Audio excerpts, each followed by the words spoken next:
സത്യവിശ്വാസികളെ, സത്യവിശ്വാസിനികളെ, അള്ളാഹുവിൻ്റെ നിയമനിർദ്ദേശങ്ങൾ ജീവിതത്തിൻ്റെ എല്ലാ മേഖലകളിലും കഴിവിൻ്റെ പരമാവധി സൂക്ഷിച്ച് പാലിച്ച് മുഅ്മിനുകളും മുവഹ്ഹിദുകളും മുത്തഖികളുമായി ജീവിച്ച് മരിക്കാൻ പരിശ്രമിക്കണേ എന്ന് എന്നെയും നിങ്ങൾ ഓരോരുത്തരെയും ഓർമ്മപ്പെടുത്തുകയാണ്, വസിയ്യത്ത് ചെയ്യുകയാണ്.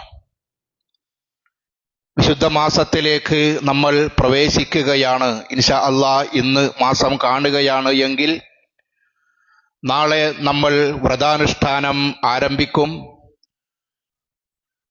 അതല്ലെങ്കിൽ തൊട്ടടുത്ത ദിവസമായിരിക്കും റമദാൻ 1. ഏതായിരുന്നാലും അല്ലാഹു സുബ്ഹാനഹു വ തആല സത്യവിശ്വാസികൾക്ക് നന്നാവാനുള്ള ഒരു അവസരം നൽകുകയാണ് റമദാനിലൂടെ. അതുതന്നെയാണ് വിശുദ്ധ ഖുർആൻ നോമ്പ് നിർബന്ധമാക്കിക്കൊണ്ട് പറഞ്ഞതും, യാ അയ്യുഹല്ലദീന ആമനൂ കുതിബ അലൈക്കുമുസ് സിയാം കമാ കുതിബ അലല്ലദീന മിൻ ഖബ്ലിക്കും ലഅല്ലക്കും തത്തഖൂൻ. ഓ വിശ്വാസികളെ, നിങ്ങൾക്ക് നോമ്പ് നിർബന്ധമാക്കിയിട്ടുണ്ട്, നിങ്ങളുടെ മുൻഗാമികൾക്ക് നിർബന്ധമാക്കിയതുപോലെ തന്നെ. എന്നിട്ട് അള്ളാഹു പറഞ്ഞത്, ആ നോമ്പ് നിങ്ങൾക്ക് നിർബന്ധമാക്കിയത്, നിങ്ങൾക്ക് വേണ്ടി എഴുതപ്പെട്ടത് ലഅല്ലക്കും തത്തഖൂൻ, നിങ്ങൾ തഖ്വയുള്ളവരായി തീരാൻ വേണ്ടിയാണ്. അതല്ലെങ്കിൽ ഒരു പക്ഷേ നിങ്ങൾ തഖ്വയുള്ളവരായി മാറിയേക്കാം, അതിനുവേണ്ടിയാണ് നോമ്പ് നിർബന്ധമാക്കിയത് എന്നാണ്. ഇസ്ലാമിലെ ഏതൊരു ഇബാദത്ത് നമ്മൾ എടുത്തു പരിശോധിച്ചാലും അതെല്ലാം ആത്യന്തികമായി മനുഷ്യനെ തഖ്വയുള്ളവനാക്കി മാറ്റാൻ വേണ്ടിയാണ്. നമസ്കാരത്തെക്കുറിച്ച് വിശുദ്ധ ഖുർആൻ പറഞ്ഞത്, ഇന്ന സ്വലാത്ത തൻഹാ അനിൽ ഫഹ്ശാഇ വൽ മുൻകർ. തീർച്ചയായും നമസ്കാരം നിന്ദ്യമായ മ്ലേച്ഛമായ കാര്യങ്ങളിൽ നിന്നും മനുഷ്യനെ തടയുന്നതാണ് എന്നാണ്. അപ്പൊ നമസ്കരിക്കുന്നത് നന്നാവാൻ വേണ്ടിയാണ്, നമസ്കരിക്കുന്നത് തഖ്വയുണ്ടാകാൻ വേണ്ടിയാണ്. സക്കാത്ത്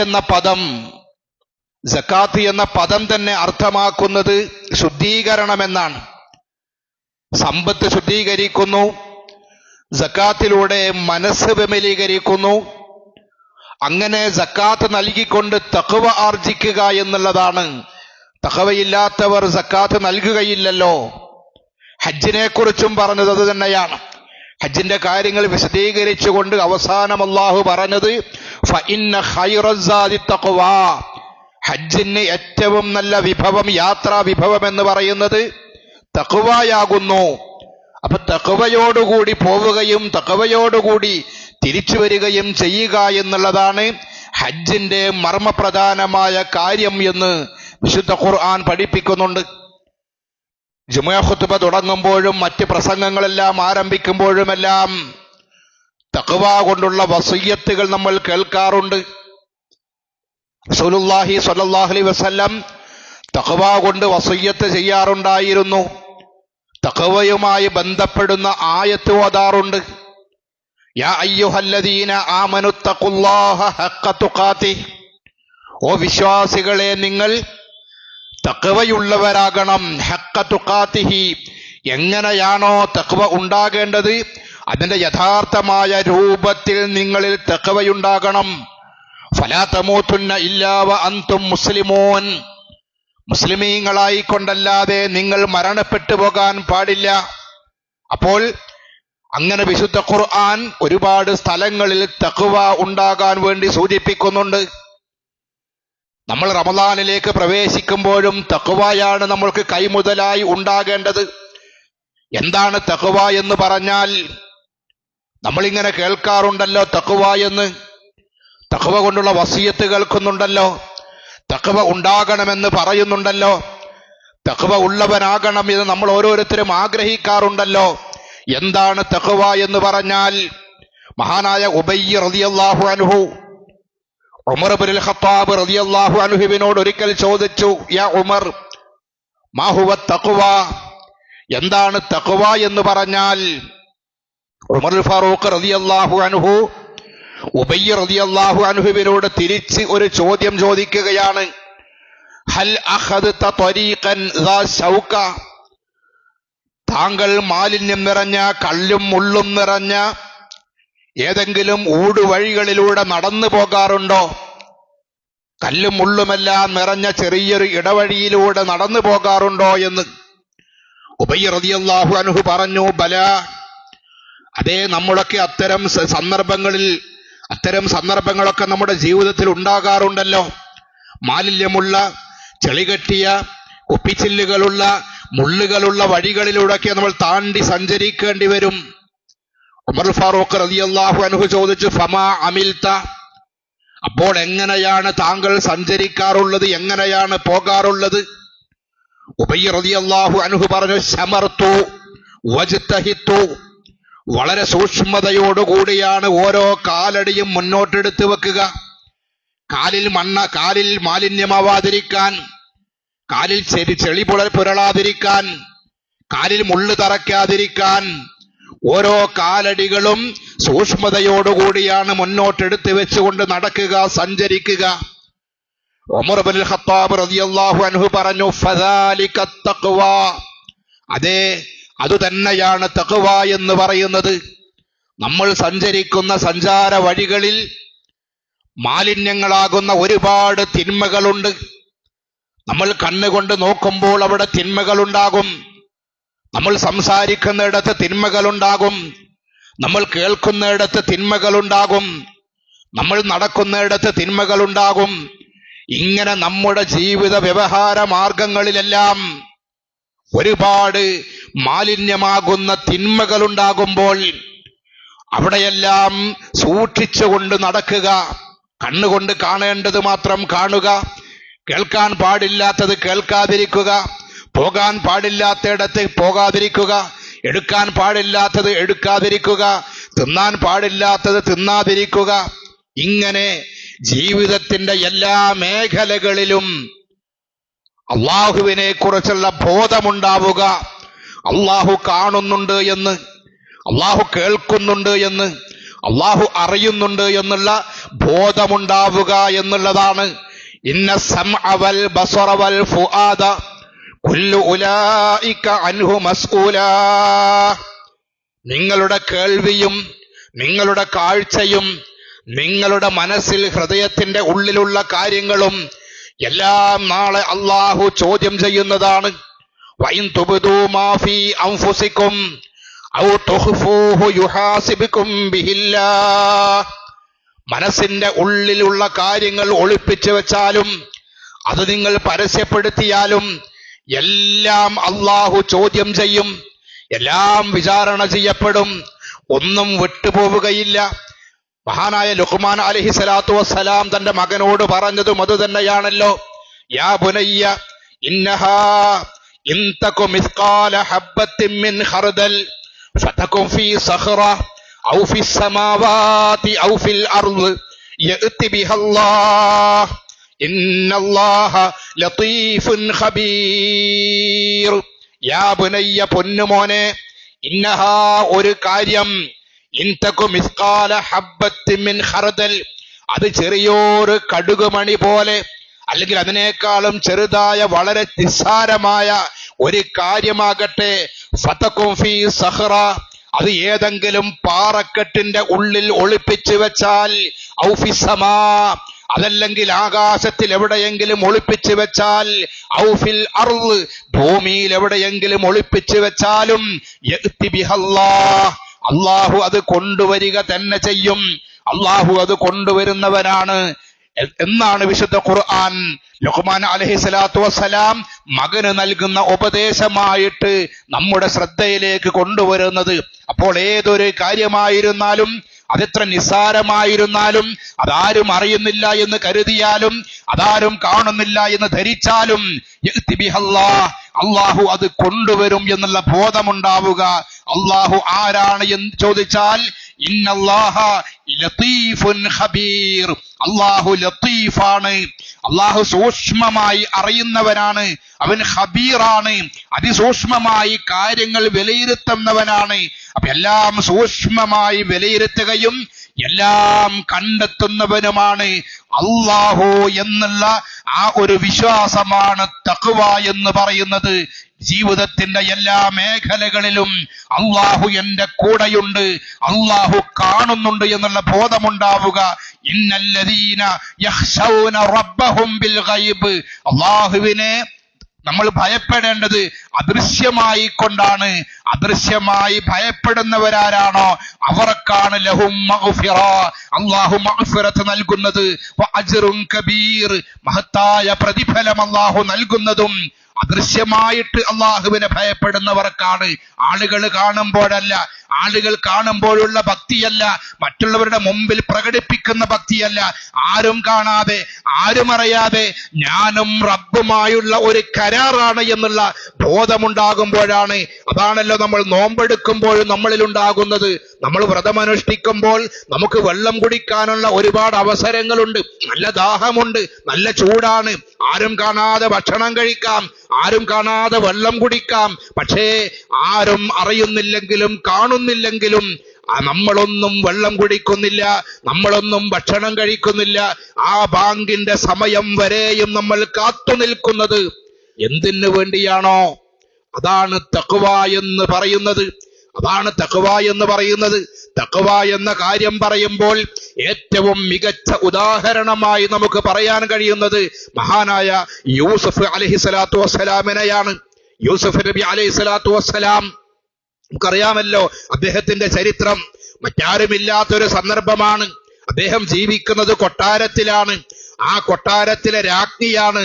ആ രാജ്ഞി മറ്റാരുമില്ലാത്ത സമയത്ത് ഹൈത്തലക്ക് ഇങ്ങോട്ട് വാ എന്ന് തന്റെ ബെഡ്റൂമിലേക്ക് ഒരു ചെറുപ്പക്കാരനെ വിളിക്കുമ്പോൾ അദ്ദേഹം പറയുന്നത് ഖാല മആദല്ലാഹ്, അല്ലാഹുവിൽ ശരണം, ഞാൻ അല്ലാഹുവിൽ അഭയം തേടുന്നു എന്ന് ആരോരും കാണാനില്ലാത്ത സമയത്ത് ആ ഇംഗിതത്തിന്, രാജ്ഞിയുടെ ഇംഗിതത്തിന് കൂടെ നിന്നുകൊടുത്താൽ തനിക്കാവശ്യമുള്ള എന്തും അവിടെ കിട്ടും. അധികാരം കിട്ടും, ഏത് നിലക്ക് എന്താവശ്യമുണ്ടെങ്കിലും കിട്ടും.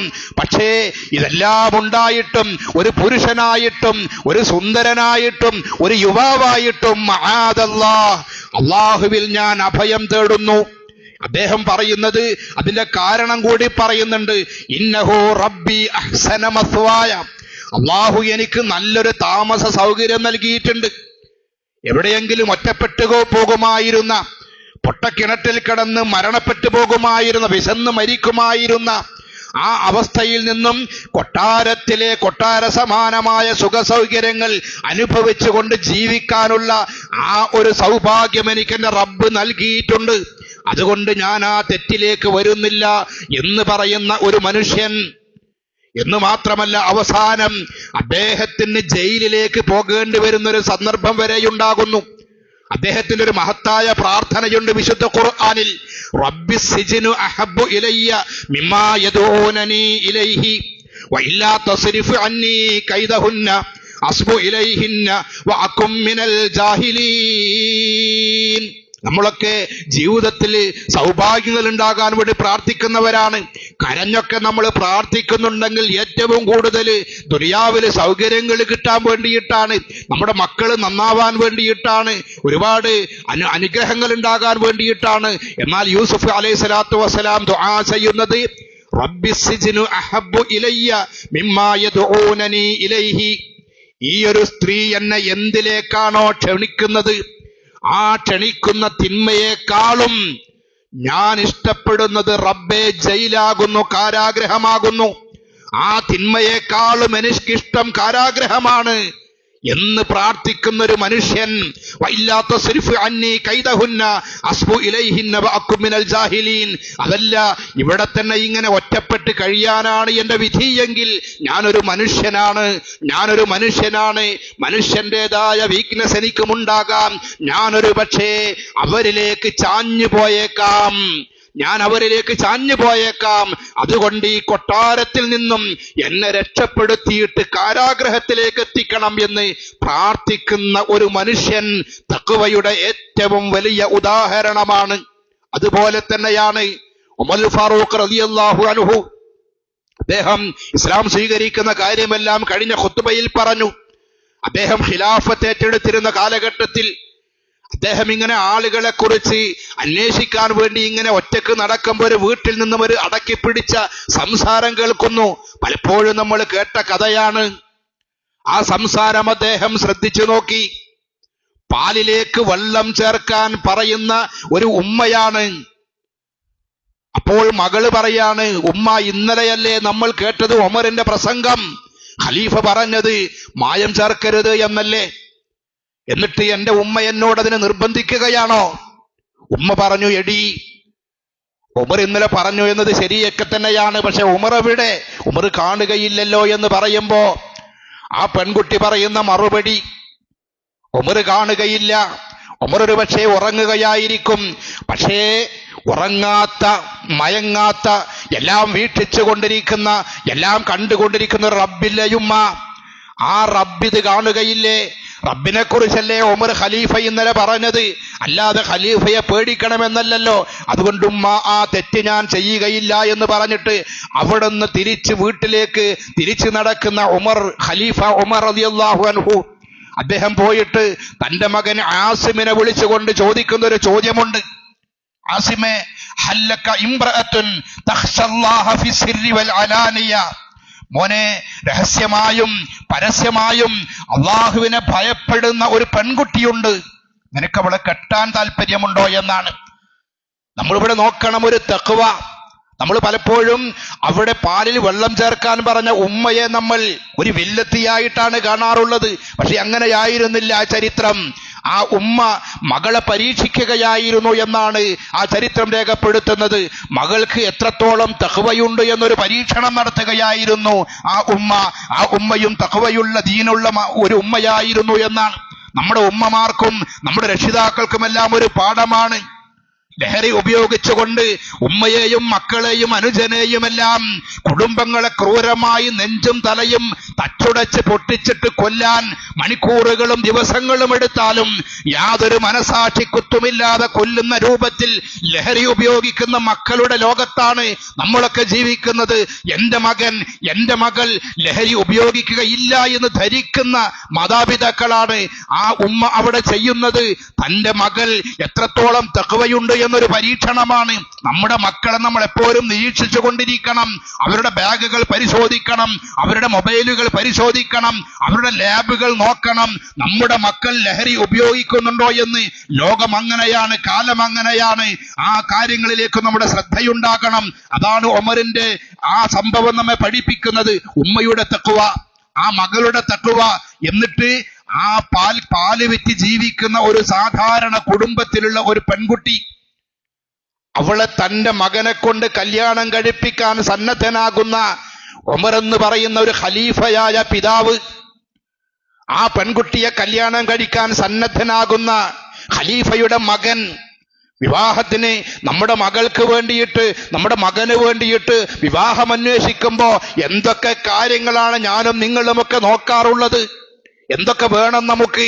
ഒരു സാധാരണ വീട്ടിലാണ് ദീനിയായ പെണ്ണ് വേണം എന്ന് പറയുകയല്ലാതെ ദീനിന് പരിഗണന നൽകുന്ന എത്ര ആളുകൾ ഉണ്ടാകും നമ്മുടെ കൂട്ടത്തിൽ. അവരുടെ വീട് നോക്കും, അവരുടെ പിന്നാമ്പുറങ്ങൾ, സ്വത്ത് നോക്കും, എന്ത് കൊടുക്കുമെന്ന് അന്വേഷിക്കും, ജോലിയുണ്ടോ, സർക്കാർ ജോലിയാണോ, ഗൾഫുകാരനാണോ എന്നിങ്ങനെ അന്വേഷിച്ചുകൊണ്ടല്ലാതെ ദീനിന് പ്രഥമ പരിഗണന നൽകിക്കൊണ്ട് വിവാഹത്തിന് സന്നദ്ധരാകുന്ന എത്ര രക്ഷിതാക്കൾ ഉണ്ടാകും നമ്മുടെ കൂട്ടത്തിൽ. അപ്പോൾ അവിടെ അദ്ദേഹം തഖ്വ, അതും ഒരു തഖ്വയാണ്.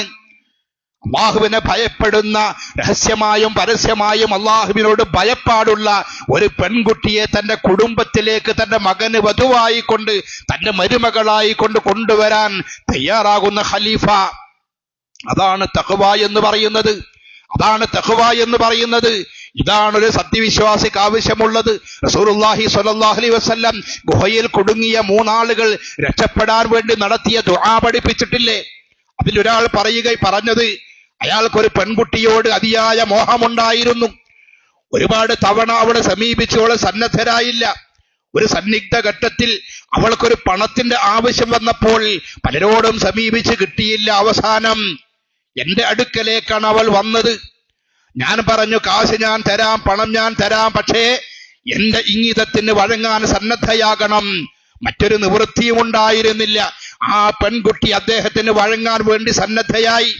അങ്ങനെ ആ ചരിത്രം അദ്ദേഹം ഇങ്ങനെ പറഞ്ഞുകൊണ്ട് അദ്ദേഹം പ്രാർത്ഥിക്കാൻ വേണ്ടി തന്റെ ജീവിതത്തിൽ ചെയ്ത ഒരു നല്ല അനുഭവം പറയുകയാണ്. അദ്ദേഹം പറഞ്ഞു, ഫലമ്മ ഖഅത്തു ബൈന റിജ്ലൈഹ, ഞാൻ അവളുടെ തുടയിലേക്ക് കയറി ഇരുന്നിട്ടുണ്ട്, നഗ്നമായ കാലിലേക്ക് ഞാൻ കയറി ഇരുന്നിട്ടുണ്ട് എന്ന്. ആ ഒരു അവസ്ഥ നമ്മൾ ആലോചിച്ച് നോക്കൂ. എല്ലാം കൊണ്ടും എല്ലാത്തിനും സന്നദ്ധനായി നിൽക്കുന്ന ആ സമയത്താണ് അവൾ പറയുന്നത്, ഇത്തഖില്ലാ വലാ തഫുദ്ദൽ ഖാതമ ഇല്ലാ ബിഹഖ്ഖിഹി, മനുഷ്യ നിങ്ങൾ അല്ലാഹുവിനെ പേടിക്കണേ, നിങ്ങൾ എന്റെ ചാരിത്രം നശിപ്പിക്കരുത്, എന്റെ കന്യാകത്വം നശിപ്പിക്കരുത് എന്ന് കാലിലേക്ക് ഇങ്ങനെ കയറി ഇരുന്ന സമയത്താണ് ആ പെൺകുട്ടി പറയുന്നത്. അദ്ദേഹം പറയുന്നു, അത് കേട്ടതോടുകൂടി ഫൻസറഫ്തു അൻഹാ, ഞാൻ അവളിൽ നിന്നും പിന്മാറി, എന്റെ അടങ്ങാത്ത ആ ആഗ്രഹത്തിൽ നിന്നും ഞാൻ പിന്മാറി. വഹിയ അഹബ്ബുൻ നാസി ഇലയ്യ, ജനങ്ങളിൽ എനിക്ക് ഏറ്റവും പ്രിയപ്പെട്ടവളായിരുന്നു അവൾ, അടങ്ങാത്ത കൊതിയുണ്ടായിരുന്നവളായിരുന്നു അവൾ. എന്നിട്ടും ഞാൻ പിൻവാങ്ങി. തറക്തു ദഹബല്ലദീ ഊതീതുഹാ, അവൾക്ക് ഞാൻ നൽകിയിരുന്ന സ്വർണ്ണാഭരണങ്ങൾ ഞാനത് സ്വതക്കയായി അങ്ങ് തീരുമാനിച്ചു, ഞാനത് തിരിച്ചു വാങ്ങിയില്ല, ഞാനത് വിട്ടുകൊടുത്തു. ഇങ്ങനൊരു നന്മ ചെയ്തവനാണ് ഞാൻ.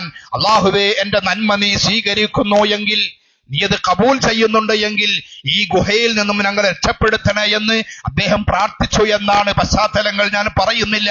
അപ്പോൾ അതാണ് തഖ്വ എന്ന് പറയുന്നത്. അല്ലാഹു കാണുന്നുണ്ട്, അല്ലാഹു അറിയുന്നുണ്ട് എന്നുള്ള ബോധം നമ്മുടെ മനസ്സിലുണ്ടാവുക എന്നുള്ളതാണ്. ഇദാ മാ ഖലൗത ദഹറ യൗമൻ ഫലാ തഖുൽ ഖലൗതു വലാകിൻ ഖുൽ അലയ്യ റഖീബു വലാ തഹ്സബന്ന അല്ലാഹ യഗ്ഫൂലു സഅതൻ വലാ അന്നമാ യഖ്ഫാ അലൈഹി യഗീബു. ഇദാ മാ ഖലൗത ദഹറ ഫലാ യൗമൻ ഫലാ തഖുൽ ഖലൗതു, എവിടെയെങ്കിലും എപ്പോഴെങ്കിലും നീ തനിച്ചായി പോയാൽ ഞാൻ തനിച്ചാണ് എന്ന് നീ വിചാരിക്കേണ്ടതില്ല. വലാകിൻ ഖുൽ അലയ്യ റഖീബു, എന്നെ വീക്ഷിക്കുന്നവനായ ഒരുവൻ എന്റെ കൂടെയുണ്ട് എന്ന് നീ ഓർത്തുകൊള്ളുക. വലാ തഹ്സബന്ന അല്ലാഹ യഗ്ഫൂലു സഅതൻ വഅന്നമാ യഖ്ഫാ അലൈഹി യഗീബു, ഒരു നിമിഷം പോലും അല്ലാഹു അശ്രദ്ധനാകുന്നില്ല, ഒരു രഹസ്യവും അല്ലാഹു അറിയാതെ പോകുന്നില്ല എന്നാണ് നീ ധരിക്കേണ്ടത്. അല്ലാഹുവിന്റെ ശ്രദ്ധ മാറിപ്പോകുന്ന ഒരവസ്ഥയും ജീവിതത്തിലില്ല. ഇന്ന റബ്ബക ലബിൽ മിർസാദ്, അല്ലാഹു നമ്മുടെ കൂടെ തന്നെ പതിസ്ഥാനത്തായി കൊണ്ട് കൂടെയുണ്ട്.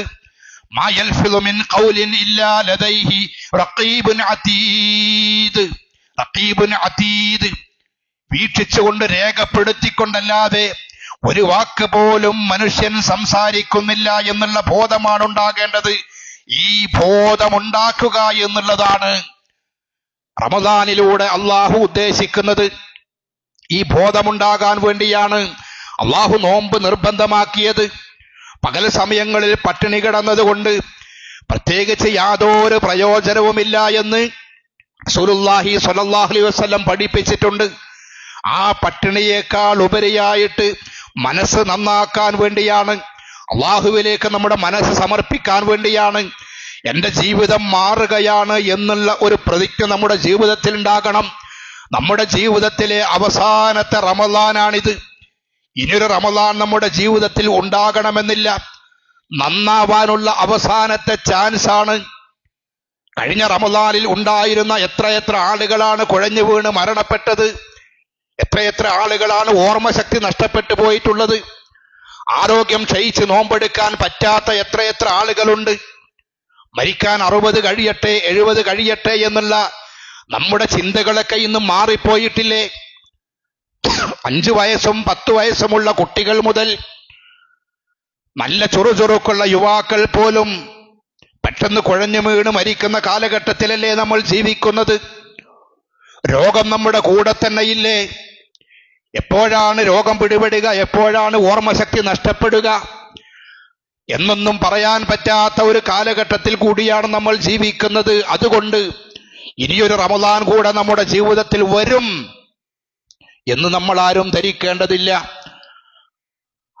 നമുക്ക് ലഭിക്കുന്ന റമദാൻ അത് പൂർണ്ണമായി ഉപയോഗപ്പെടുത്താൻ, അള്ളാഹുവിലേക്ക് അടുക്കാൻ കഴിയുന്ന സമയങ്ങളെല്ലാം പള്ളികളുമായി ബന്ധപ്പെടാൻ, ഇസ്തിഗ്ഫാർ തേടാൻ, ആളുകളിലേക്ക് നമ്മുടെ സ്വതക്ക എത്തിക്കാൻ, സക്കാത്ത് നൽകാൻ, നന്മകൾ അധികരിപ്പിക്കാൻ നമ്മൾ ശ്രദ്ധിക്കുക. അള്ളാഹു നമുക്കെല്ലാം തൗഫീഖ് ചൊരിയുമാറാവട്ടെ.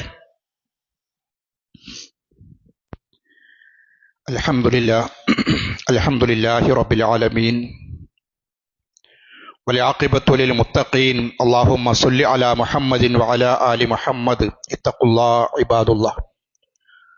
അള്ളാഹുവിനെ സൂക്ഷിക്കണേ എന്ന് ഒരിക്കൽ കൂടി ഓർമ്മപ്പെടുത്തുകയാണ്. നേരത്തെ സൂചിപ്പിച്ചതുപോലെ അള്ളാഹുവിൻ്റെ മഹത്തായ അനുഗ്രഹത്താൽ റമദാനിൻ്റെ ഏറ്റവും സമീപമായി നമ്മൾ എത്തിയിരിക്കുന്നു. റമദാനിലേക്ക് പ്രവേശിക്കാനുള്ള തൗഫീഖ് അള്ളാഹു നമുക്കെല്ലാം പ്രദാനം ചെയ്യുമാറാവട്ടെ. പള്ളികളും വീടുകളുമെല്ലാം ഇബാദത്തുകൾ കൊണ്ട് ധന്യമാകുന്ന സന്ദർഭങ്ങളാണ് റമദാൻ മാസം. പ്രത്യേകമായൊരു കാര്യം സൂചിപ്പിക്കാനുള്ളത്, നേരത്തെ പറഞ്ഞതുപോലെ റമദാൻ തഖ്വ ആർജിക്കാനുള്ളതാണ്. ചെയ്തുപോയ പാപങ്ങൾ അള്ളാഹുവിലേക്ക് ഏറ്റുപറഞ്ഞ് പശ്ചാത്തപിക്കാനുള്ള ഏറ്റവും നല്ല സന്ദർഭങ്ങളാണ്. അതേസമയം നമ്മുടെ ശരീരം നമ്മൾ ശ്രദ്ധിക്കാനും കൂടി സന്ദർഭം ഉപയോഗപ്പെടുത്തണം. ഭക്ഷണ കാര്യത്തിലെല്ലാം കൃത്യമായ ഒരു ചിട്ടയുണ്ടാവുക. പകൽ മുഴുവൻ നമ്മൾ വിശപ്പ് സഹിച്ചും ദാഹം സഹിച്ചും മഗ്രിബ് ബാങ്ക് കൊടുക്കുന്നതോടുകൂടി തന്നെ നമ്മൾ ഭക്ഷണത്തിന്റെ കലവറ തുറന്ന് സകലമാന ഭക്ഷണങ്ങളും അകത്താക്കിയിട്ട് ആ പകൽ പട്ടിണി കിടന്നതിൻ്റെ പ്രതികാരം ചെയ്യുന്ന രൂപത്തിൽ നമ്മുടെ രാത്രികാലങ്ങൾ മാറിപ്പോകാതിരിക്കാൻ വേണ്ടി ശ്രദ്ധിക്കണം. പകൽ പട്ടിണി കിടന്ന് രാത്രി അമിതമായി ഭക്ഷണം കഴിച്ചാൽ നോമ്പിന്റെ പ്രതിഫലം അവിടെ നിൽക്കട്ടെ, നമ്മുടെ ശരീരത്തിന് അത് വലിയ ക്ഷീണമുണ്ടാക്കും, നമ്മുടെ ആരോഗ്യ പ്രശ്നങ്ങളുണ്ടാക്കും. പലപ്പോഴും റമദാൻ കഴിഞ്ഞാൽ ലാബുകളിലേക്ക് ഷുഗർ കൂടിയോ പ്രഷർ കൂടിയോ എന്ന് നോക്കാൻ ആളുകൾ പോകുന്ന അവസ്ഥയിൽ നിന്നും നമ്മുടെ പ്രഷറും ഷുഗറും കുറഞ്ഞു എന്നുള്ള ആത്മവിശ്വാസത്തിലേക്ക് മാറുന്ന രൂപത്തിൽ നമ്മുടെ ഭക്ഷണക്രമം ചിട്ടപ്പെടുത്തണം എന്ന് ഈ സന്ദർഭത്തിൽ ഓർമ്മിപ്പിക്കുകയാണ്. ഇൻഷാ അല്ലാഹ് റമദാൻ മാസമാകുമ്പോൾ നമ്മുടെ നമസ്കാര സമയത്തിനെല്ലാം ചില മാറ്റങ്ങൾ വരാറുണ്ട്. പകൽ സമയം സാധാരണ പോലെ തന്നെ പോകും. ഇശാ നമസ്കാരത്തിന്റെ സമയം 8:30 ക്രമപ്പെടുത്തിയിട്ടുണ്ട് എന്ന് ശ്രദ്ധയിൽപ്പെടുത്തുകയാണ്. അതുപോലെ ഖിയാമു റമദാൻ ഇശാ നമസ്കാരം കഴിഞ്ഞ് പ്രത്യേകമായി പറയേണ്ടതില്ല. അതിന് കൃത്യമായ ഒരു സമയം നിശ്ചയിക്കുന്നതിനേക്കാൾ ആളുകൾക്ക് ദിക്റും ദുആകളുമെല്ലാം അത് നിർവഹിക്കാനുള്ള ഒരു സമയം, ഒരു അവസരം കൂടി, ഒരു സാവധാനം കൂടി ആ ഒരു ഗ്യാപ്പിൽ കൊടുക്കണം എന്ന് ഓർമ്മിപ്പിക്കുകയാണ്.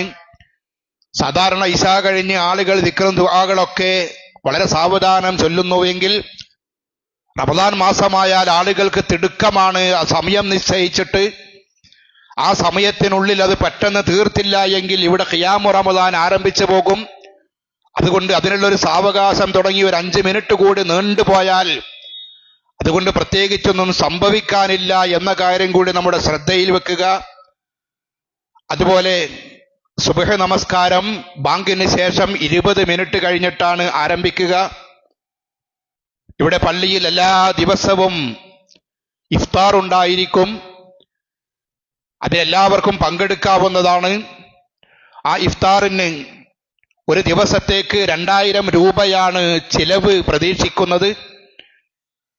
നമുക്കറിയാം, ഒരാളെ നോമ്പ് തുറപ്പിച്ചാൽ ആ നോമ്പ് എടുത്ത ആൾക്ക് ലഭിച്ച അതേ പ്രതിഫലം നോമ്പ് തുറപ്പിച്ച ആൾക്കും ലഭിക്കും എന്ന് റസൂൽ സല്ലല്ലാഹു അലൈഹി വസല്ലം പഠിപ്പിച്ചിട്ടുണ്ട്. ആ അർത്ഥത്തിൽ നോമ്പ് തുറപ്പിക്കാൻ 2000 രൂപ ഒരു ദിവസത്തേക്ക് സ്വതക്ക ചെയ്യാൻ താല്പര്യമുള്ള ആളുകൾ ഉത്തരവാദപ്പെട്ടവരുമായി ബന്ധപ്പെടുക. അതുപോലെ ഞായറാഴ്ച റമദാനിലെ എല്ലാ ഞായറാഴ്ചകളിലും അസ്ർ നമസ്കാരാനന്തരം ഇവിടെ ക്ലാസുകൾ ഉണ്ടായിരിക്കും. അന്ന് സമൂഹ നോമ്പ് തുറ ക്ലാസ്സിൽ പങ്കെടുക്കുന്ന എല്ലാവർക്കും നോമ്പ് തുറക്കാവുന്ന രൂപത്തിലുള്ള ക്രമീകരണങ്ങളും ഉണ്ടാകും. ഞായറാഴ്ച ദിവസത്തെ ഇഫ്താറിന് 10,000 രൂപയാണ് ചെലവ് പ്രതീക്ഷിക്കുന്നത്. അതിലേക്കും ഒരു ഞായറാഴ്ച ദിവസത്തെ മുഴുവൻ ഇഫ്താറിന്റെ ഫണ്ടും അതല്ലെങ്കിൽ ഭാഗികമായോ അതിലേക്കും സദഖ ചെയ്യാൻ ആഗ്രഹിക്കുന്ന ആളുകൾ ബന്ധപ്പെടേണ്ടതാണ്. നമ്മുടെ കുടുംബത്തിലൊക്കെ നോമ്പെടുക്കാൻ പ്രയാസപ്പെടുന്ന ആളുകളുണ്ടാകും. അവർക്ക് നോമ്പിന് പകരമായിട്ട് ഫിദിയ കൊടുത്താൽ മതി എന്ന് വിശുദ്ധ ഖുർആൻ കൽപ്പിച്ചിട്ടുണ്ട്. ഫിദിയ കൊടുക്കുമ്പോൾ നമ്മുടെ കുടുംബങ്ങളിലൊക്കെയുള്ള ആളുകൾ പ്രയാസപ്പെടുന്ന, ദുരിതമനുഭവിക്കുന്ന മിസ്കീന്മാരായ ഫക്കീറുമാരായ ആളുകൾ നമ്മുടെ കുടുംബങ്ങളിലുണ്ട് എങ്കിൽ ആദ്യത്തെ പരിഗണന നമ്മൾ അവർക്ക് നൽകുക.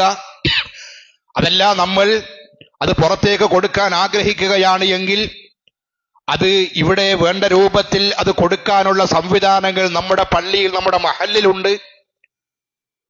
ഒരാൾക്ക് ഒരു മാസത്തേക്കുള്ള ഫിദിയ 2,100 രൂപയാണ് ഏതാണ്ട് കണക്കാക്കിയിരിക്കുന്നത്.